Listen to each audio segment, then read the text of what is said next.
welcome to Pet Watch, a monthly program about the Williamson County Animal Center. My special guest today is Samantha Anderson, who we call Sam, and you prefer that, don't you? Yes. Yeah, Sam is the community cat program coordinator at our shelter. And one thing that Sam and I would like everybody to know is that by the end of this program, that any outdoor cat in the county can get a free spay-neuter. Right? That is right. Yep, we want every outdoor cat in the county to get spay or neutered. As cute as babies are, we get way too many into the shelter every year, and I'm sure there's a lot more out there that get given away for free and different things like that. So 50% of our stray intake every year, or actually all of our intake every year for cats, is kittens. So they're adorable, but there's just too many out there. Yeah, I looked up some numbers, and if we stay on par with last year, it might shock people to know that the shelter took in 3,900 animals last year, and 2,279 of them were cats. Mm-hmm. So more cats than dogs come into the shelter, and you've done some research on those that are classified as strays, mm-hmm. and that has risen dramatically. Right, so over the past 6 years, so from 2013 to 2018, we've had a 95% increase in the number of stray cats that we've had. So we can deduce a few things from that. The biggest deduction that we've made is that there's a lot of construction going on in Williamson County. So a lot of these cats that are coming in as strays were likely never owned by anyone, and they were just living in those small parcels of woods and bushes, and when that gets taken out by construction, they're hungry and they're looking for shelter, and they end up in subdivisions and neighborhoods, and people are really starting to notice the cat population in our county. And people care about mm-hmm. these animals and take on the role of caretaker in many different ways. So let's mm-hmm. talk about stray cats and how our population approaches them, because you've been talking to a lot of people, you've mm-hmm. been doing a lot of research, mm-hmm. you've been gathering statistics. In fact, our county commission has responded to this problem by actually passing an ordinance that the shelter can go out and trap and bring in stray cats in neighborhoods, or citizens can trap them, because mm-hmm. it's all of us together have to work on this problem. So we have the county's backing on that. Mm-hmm. And let's talk about an unowned cat, because I was at a Humane Society of the United States conference, and I went to a stray cat session mm-hmm. to see what knowledge I could gather and bring back. And the first thing they said is the only cats that don't have a home are those at the shelter. And right. They gave us all a minute to absorb that information. Mm-hmm. So what does that mean to you? Talk about the cats that people see in the neighborhood. Right, so with all of the cats that we get, firstly, only about 3% are returned to owner, which means that out of all of the cats that we get every year, only a very, very tiny portion are probably owned and their owner comes to claim them. I think a lot of these cats have never been owned, mm-hmm. and a lot of people will call us and say there's been some cats that have been dumped on my property. I don't know what to do. A lot of times we don't think that they've been dumped. We think that they just kind of have wandered onto the property. Even if you've never seen a cat in your neighborhood, they can travel up to 20 miles. So they might just be roaming around looking for food. So a stray cat, it can be friendly, and it can be feral, meaning that it's totally wild and doesn't want any human interaction whatsoever. So a stray cat or an outdoor cat that's outside can be a lot of different things. Now, the problem with the pet population, particularly the stray cat population, is the reproductive cycle of cats is very short and very young. Tell me, how mm-hmm. young can a cat become pregnant? So with cats, I always say it's babies having babies. They can start reproducing at 12 weeks old, which is only 4 months old, and so they can wow. start reproducing very quickly. And they can have up to 4 litters a year. And, you know, we've had litters come into the shelter from 4 to 7 or 8. So cats are very, very good mm-hmm. at making babies. Yeah. And if the cycle doesn't stop and you don't get the animals spayed and neutered mm-hmm. now, mm-hmm. they can make an astronomical number throughout the years. They won't all Right. survive. It's a hard life out there. Nature takes care of those that can't take care of themselves, and sometimes that's in a bad way. And we've had kittens, we've had litters where not all the kittens survived. Right. We've had kittens that come in the winter very cold and can't maintain their body temperature. Right. Kittens that are sick. So why is a trap, neuter, and return program important, and what are the benefits of it? All right, so the biggest benefit is that for the cats that are already out in our environment, we're going to stop them from reproducing. So, you know, they are okay with living outside. Most of them have lived outside their whole life. So at least at that time, you know, they don't have to have babies anymore. And it's also good for our neighbors and us because a lot of the nuisance behaviors that we see with outdoor cats are directly because it's like a mating behavior. So for example, we might have somebody call and say, these outdoor cats are yowling all night long. You can hear them fighting with each other, yowling, and it's because they're fighting over who's gonna breed with who, essentially. So once we get them fixed, they're not gonna be doing that anymore. So you know, it's helpful for the cats, and it's helpful for us as well. So you're targeting all the cats, not particularly the males or the females, but Yep. all. All outdoor cats. It can be your pet cat that you let outside sometimes to go to the bathroom. It can be a cat that you've seen in your neighborhood. Maybe you know it's lived there for a few years and visits all the neighbors, or maybe it's a cat that's just, you know, had kittens near your property.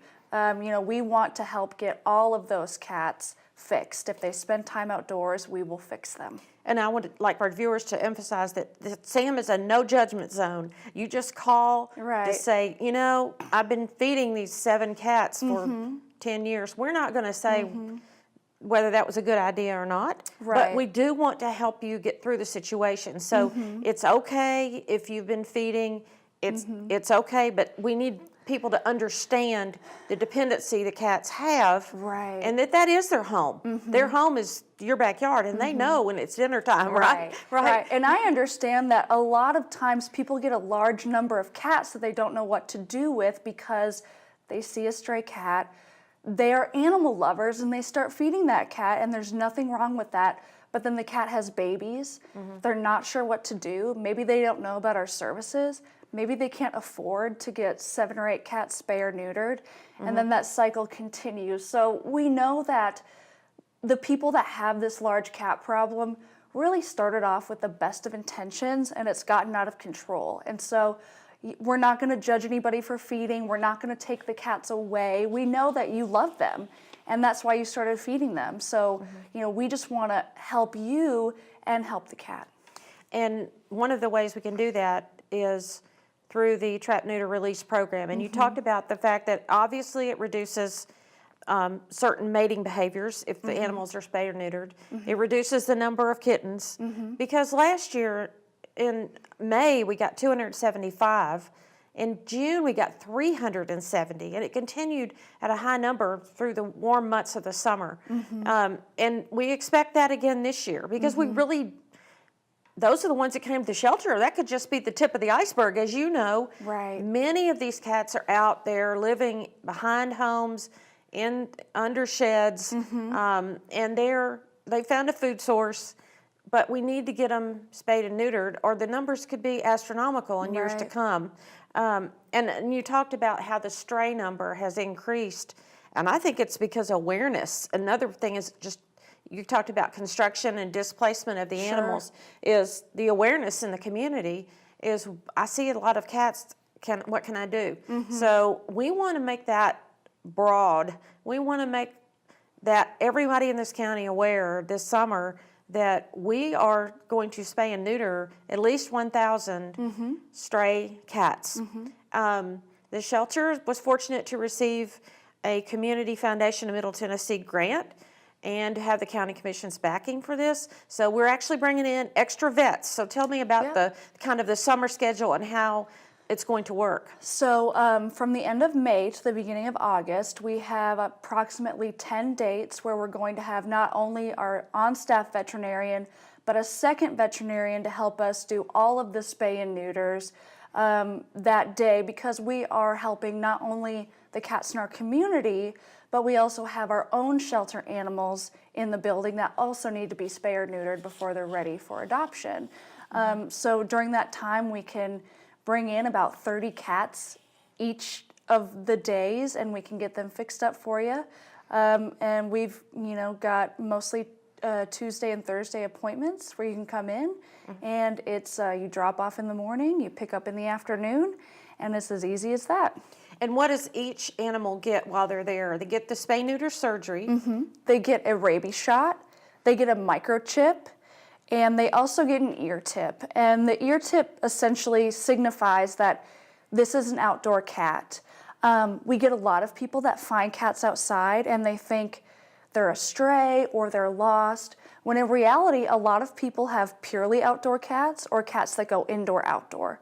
So we hope that that signifies to them, when they see the ear tip, this cat is fixed, this cat belongs here.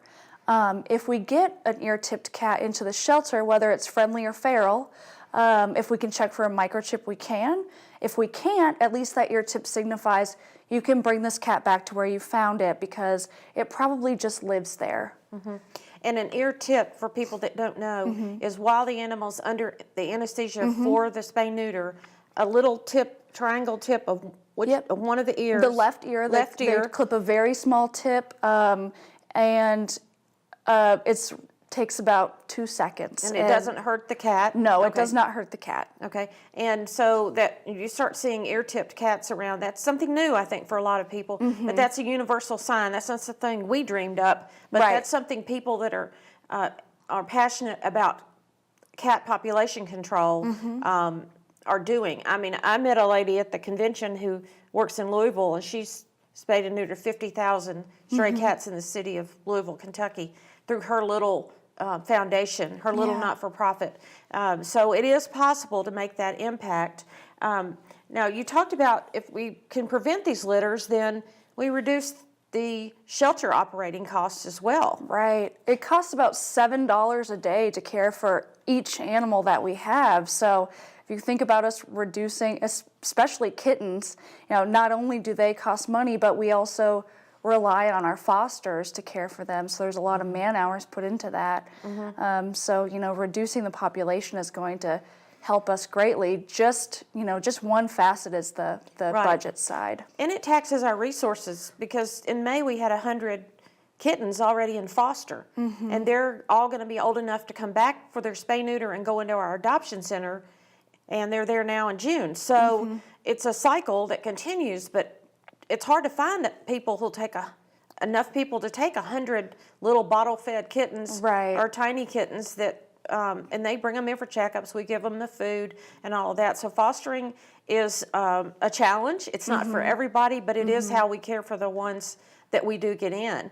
And that'll happen. That could happen with all of these are strays. I mean, they've just been brought to us by people who found them. So if you work in Williamson County and you haven't you've seen cats around a business, that's a call to action right there. Absolutely. Or if you're in a neighborhood, we have many neighborhoods that people don't realize have a large stray cat population already. And then we have feral colonies that some of our volunteers know about and care for. Right. You talked about feral. That means what do you call it? Non-domesticated. Yeah, they're essentially wild. Wild and don't want to be around people, and they don't necessarily depend on people for their food. Right. Yeah, exactly. Some wild cats are very resourceful. If they can find food, they'll get it, whether you leave food out for them or it's your dumpster or they're out catching rodents and things. They're very good at finding food. I know that we have several feral colonies around town, and talk about the importance of the volunteers that work those, because that's a tough job. Yes, so right now we have a core group of about 6 or 7 volunteers that do the actual cat trapping for us. With the grant that we've received, we're able to kind of coordinate all the efforts, but we rely almost entirely on volunteers that can trap for us in those large feral colonies to get them to us. And it takes a lot of planning on their part. A lot of them have bought their own traps and their own food. A lot of them, it takes a while to establish getting ready to trap the cats, and then, bringing them back out to the colony. So our volunteers have put a lot of their own time and their own money into this program, and we're so thankful for them because we couldn't do it without them. Right, and we've learned a lot from them about how to properly Yes. and easily trap an animal. So now that we're Yes. extending the program out to and offering the citizens of the county an opportunity to get involved, and they're not trapping necessarily feral cats, they're trapping the more friendly ones in their neighborhood. Right. So we have to have that commitment. We have to know the cats are there, and then after a conversation with you, they get a little education on what they need to do to help us. So what would the process be after they call you and say, I've seen some cats in my neighborhood, and I want to help with this community cat program? Right. So the first thing I would let you know about is that we do have a trap rental program. For a $50 refundable deposit, you can get a trap from us, and we can kind of go through the motions of how to best catch a cat, whether it's feral or friendly. And usually the first part is getting them on a feeding schedule. So if you've been feeding them already, you want to kind of get a schedule to where the cat knows that you're going to come out at a certain time of day and feed. And then you can tie the trap open so it doesn't shut, and you can get the cat used to the trap, feeding them inside of the trap. So you make them go in there for their food. Yep. For a week or so. Yep, you just get them familiar with Okay. it. It's not a scary So thing. it's okay. And then, after a few days, up to a week, you can actually set the trap. And once it closes behind them, you cover it up with a sheet or a towel. A lot of cats will freak out, which is understandable. Is that why you cover it? Because, Yeah, okay. you want to cover it right away. Once it's nice and dark, the cats really do calm down almost immediately. And then you bring them into us, and depending on the time of day, you can usually pick up the cat the next day, and then they've had the rabies shot, microchip, spay or neuter, and ear tip. Okay, and after you, what if you have a mother cat and some kittens that you've seen? Is there a little different process on trapping them? Yeah, it does kind of depend. So you always want to give us a call if there's a mother and kittens, and let us know how old the kittens are. We can spay mom while she is still nursing because she'll still lactate, but we don't want to keep her away from her kittens for too long. So we want to make sure that they're old enough to where if mom stays with us during the day or maybe overnight, they'll be okay. So usually that means they can eat dry and wet food by that time. And then if the kittens are 8 weeks old or 2 pounds, you can bring them all in and we'll fix them all at the same time. But usually if someone is trying to trap all of them at the same time, I will tell them to trap the kittens first with a small trap. And then you put that trap next to the empty one where we want mom to go. Mom doesn't really realize what's going on, so she wants to get to her kittens. And even though there's a barrier there, she's going to try to get to them. And if she has to walk through the trap to see her kittens, she'll do that, and it'll close behind her. And hopefully we can get them all in together. Okay, and these are humane traps, they're live traps. Our goal is to capture, spay, neuter, and take back Yes. to the neighborhood. Yes. Why is it important to return these outdoor cats to where they started? Right, so the cats are in your neighborhood because there's resources there. Even if you're not feeding them, maybe another neighbor is, maybe they're getting into your dumpster. There's food, water, and shelter. That's what every animal, whether wild or domesticated, needs to survive. So they have those resources there. And if you take the cats away and we relocate them somewhere else, because the resources are still there, there's going to be new cats coming in and taking advantage of those resources. If we fix them and put them back, they're going to keep those other cats away because they've kind of taken over that spot. That's their spot. And they don't want intact animals coming in and trying to mate with them because that is not something they desire anymore. Right, and so they do their own little population control. They do. Once you've spayed and neutered them. Right. So the colony or the group ceases to grow once we get all of them spayed and neutered. Right. And so that's why we need to rely on the citizens in the county to say, you know, I think we've gotten 4 of the ones that I've seen. I think Right. there's still 2 more out there. Right. And once they're ear tipped, then that person recognizes them and knows. And there's always that one elusive cat that Right. you might need to try something super special. Yes. Yeah, with some really smelly food or Yes. really delicious food in your Right, trap. Because right. they're over it. They're not going to eat the cat food. Right. Yeah, some get kind of savvy. The Yeah. cats are very smart. Yeah, they are. They are. So we need the citizens to buy in on this program because you can't complain about stray cats if you're not willing to do something about it. And we can't possibly go catch them all. Right. It's really a community problem because it affects you if the cats are in your backyard. It affects us because of the sheer number of cats that we have to care for every year. And so working together to reduce the population is going to be beneficial for everyone in the community. And why is relocation not a great idea? I mean, why can't we just gather up all 27 cats behind this house in a urban area that everybody's been feeding Right. and move them somewhere where they're not in our way? Right. Why Well- is that a bad idea? Right. Well, firstly, the problem isn't going to stop. You're just going to get more cats coming in. It's called the vacuum effect. So like I mentioned, if the resources are there, animals will come. So you can remove all of those cats, but if the resources are still there, you're just going to find new cats to take advantage of those resources. The other thing is that it can be really dangerous for the cats. Cats can travel up to 20 miles, and if they've lived in a certain area for a long time and you relocate them maybe 5 miles down the road, they're instinctually going to try to go back to their old food source because they know there it's safe and there's food available. And that's what I know. So we only want to relocate if it's a really dire situation, because it's best for us and the cats, really. And I know we had a situation where a person moved to a new home, and the cat showed 15 miles away, and the cat showed back up at their old house. Right. And the people that bought their house go, "Your cat's over here," and they go, "You're kidding." Right. They don't understand the instinct, and the instinct is strong. But to make it 15 miles is not Right. feasible, and a lot of cats end up getting injured or killed on the way. Right. So, Right. And so the relocation really kind of rules out mass euthanasia, which used to be the way that shelters operated Right. 15 years ago. Right, and some still do because, people see feral cats as a nuisance, and if you don't have the resources to care for them, we are very fortunate to have that. They have been euthanized in the past, and different shelters have been doing trap, neuter, return for a very long time.